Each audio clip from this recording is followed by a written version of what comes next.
I think just to build on Dawn's contribution, inspiring as always, I think for me, one of the frustrating things at the moment is that question of what are we doing to, we've already got policies that are kind of ripe and ready to use. So when we're looking at the National Policy Forum process, it very much has to be how we build on what was there before. So specifically, I think one of the problems with the way it's framed is this is the beginning of a 5-year consultation. It's about thinking about the manifesto in 2024. And whilst that's true, I think for me, the importance of what we say now is what's resonating with people. So the concerns that have been expressed about some of Jonathan Reynolds' comments recently about maybe conditionality appearing, the policy, the discussion and conversation around housing and around rents and landlords, where some of the statements were not sitting comfortably with the membership, with a lot of our membership. I think so it's not about just waiting till 2024. I guess that's what I really wanted to sort of frame this in. So, because we have got to say, as a shadow team, there will be things being said every day of the week, particularly with the focus on the COVID crisis and what comes next. So we have to get, our framework has to be clear now. 2024 is a very long time away.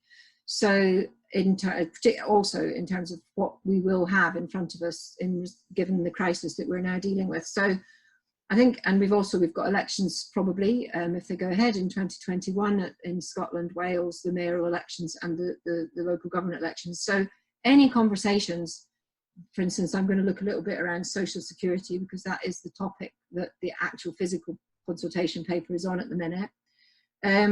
Conversations that question universality or question whether you've paid in enough to justify getting money back, or questions of who is deserving and undeserving, are having to be dealt with on a daily basis by local authorities, by regions, and by governments. So we have to keep our heartfelt principles and our beliefs in what we're trying to achieve with a social security system and a support system for every citizen.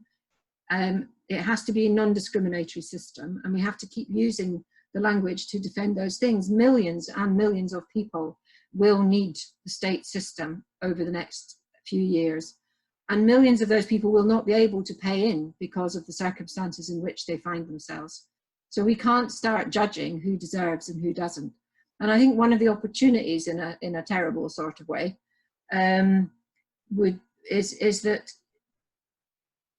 there have been thousands, there's probably millions, certainly thousands of people who had never expected themselves to have to call upon the state system, have found in recent weeks that that's what's there, and they're glad it's there for them. But they've also realised very sharply that the level that universal credit pays is not very much, that there are also gaps in the system. The gaps in the system, some of the things we know about, like the waiting time, the waiting period, the various, for universal credit, the various challenges. So those things were all in our manifesto, that we were going to change that. We would not just scrap universal credit, but any system we introduced would pay from the point of registering for it. There wouldn't be these means tests, So I think there's an opportunity for a discussion about, like, right now, is the system meeting the needs of the people? And it clearly isn't.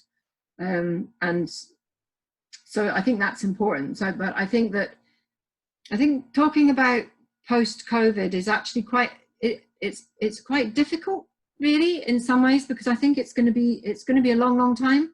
Sometimes the conversation feels as if, oh, by the end of the summer, we'll be able to pick up where we left off, and it just obviously, certainly I think it's becoming more clear it's not going to be like that.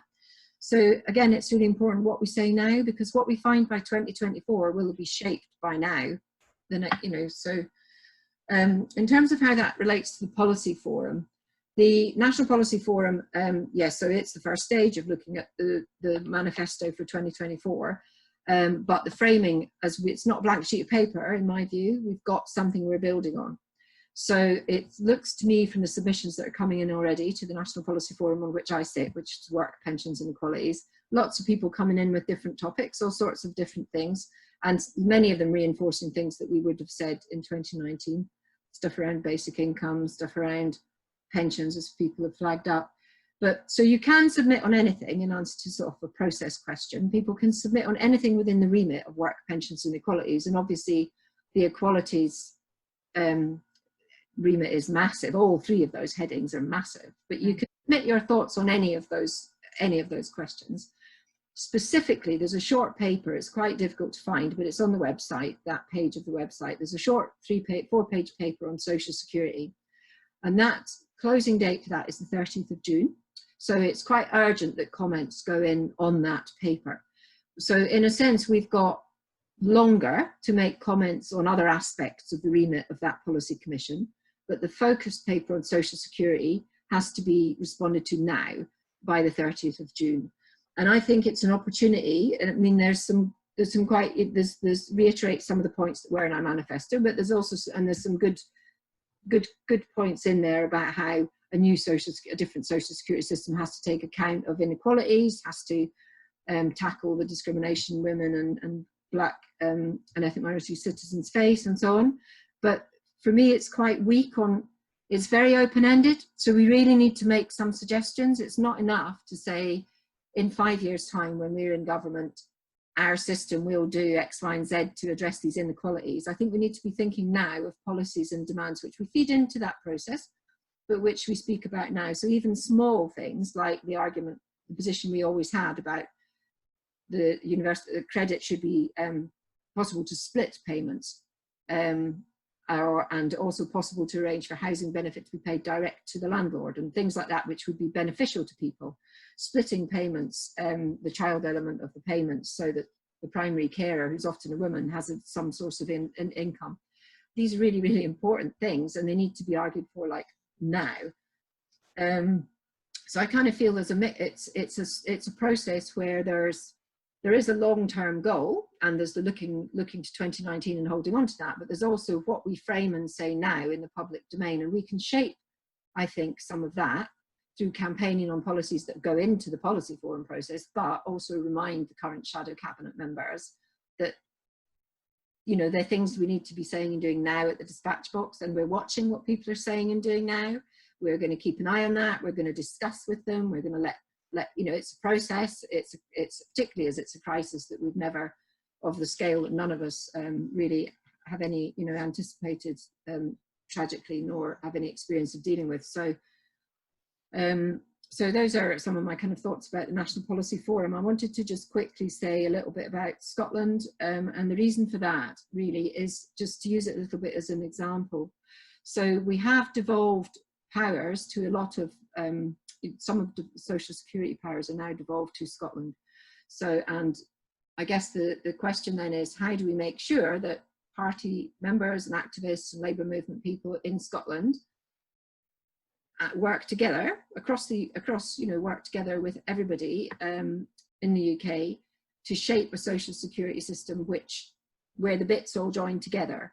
So there is a perception possibly that some of the powers that we now have in Scotland are being used by the SNP-led government to make positive change. So on one or two small things, like we have split payments arrangements here, so that's a good thing. On bigger questions, interestingly, where universality has been offered and campaigned for, so we had a big campaign last year about topping up child benefit by £5, simple campaign, universally delivered, £5 top up for child benefit.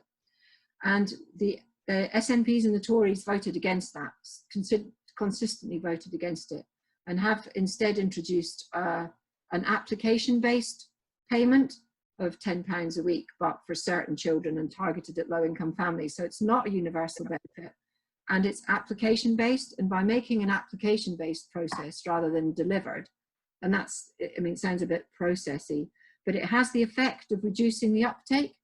It has the effect of meaning far less of the families who are entitled to something will get it.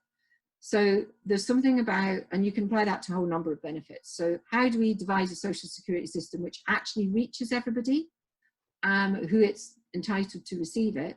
And how do we make sure that they don't have to search it out, especially as many of the people who at the time at which you most need a hand are not going to be spending hours on the internet looking to see what they're entitled to, or, you know, they need to be able to just to get it really quickly, really simply, and by well-supported staff, which is the other issue, and that's been the staffing levels and the cuts in the workforce, which in the DWP and in Social Security Scotland and the other services that deliver. So again, that's a good point. It's in the consultation paper. It talks about the workforce and the staff, and not doing everything online. But the staff has been absolutely overwhelmed, as we've seen by the universal credit statistics and the demand for services.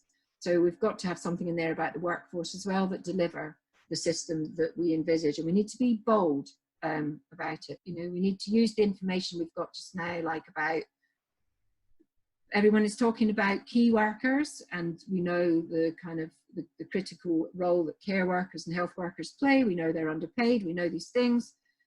But are they adequately covered by other things in our system? Like when we think about the industrial injuries benefit, we think about jobs. Are we thinking about the jobs that actually are placing demands on women and men's health at the moment? So I think we need to think a bit outside the box as well. But the responses are quite urgent, I would say, procedurally. It's really important that we get things into the paper that's currently out there on Social Security. That's all for just now. Thanks very much.